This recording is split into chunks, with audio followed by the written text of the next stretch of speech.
Assalamualaikum warahmatullahi wabarakatuh.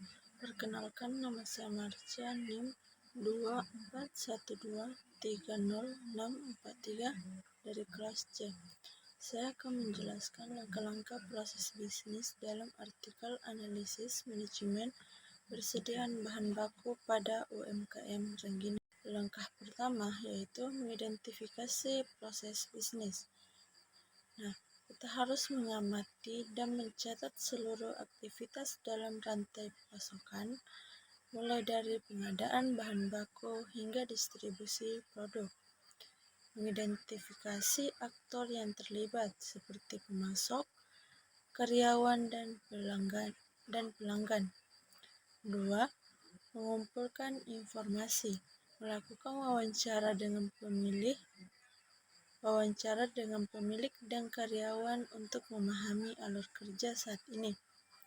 Mengumpulkan data historis tentang permintaan, bahan baku, dan produksi.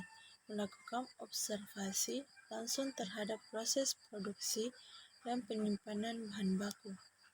Langkah ketiga, memetakan proses.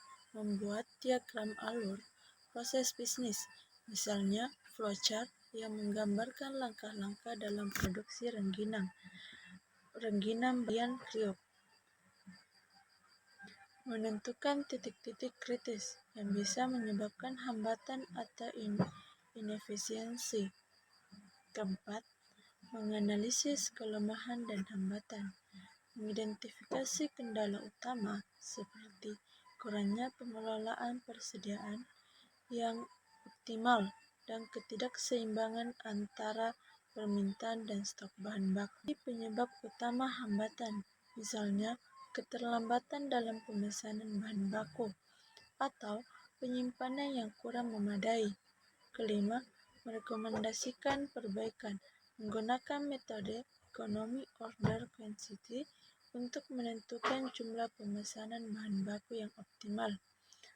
Menentukan savage stock agar tidak terjadi kehabisan bahan baku saat permintaan meningkat. Mengimplementasikan reorder point untuk menentukan kapan harus melakukan pemesanan kembali. Keenam, mengimplementasikan perubahan. Menerapkan sistem pencatatan stok yang lebih terstruktur agar pemilik dapat lebih mudah memantau persediaan bahan baku. Membangun hubungan yang lebih baik dengan pemasok untuk memastikan pemasok yang lebih stabil dan terencana. Melatih karyawan dalam manajemen persediaan agar lebih efisien. 7. Melakukan evaluasi dan pemantauan. Mengevaluasi efektivitas metode AOQ, safety, stock, dan drop setelah diterapkan dalam beberapa bulan. Melakukan monitoring secara berkala terhadap biaya persediaan dan efisiensi produksi. Menyesuaikan strategi berdasarkan hasil evaluasi, misalnya jika masih ada kendala dalam manajemen persediaan.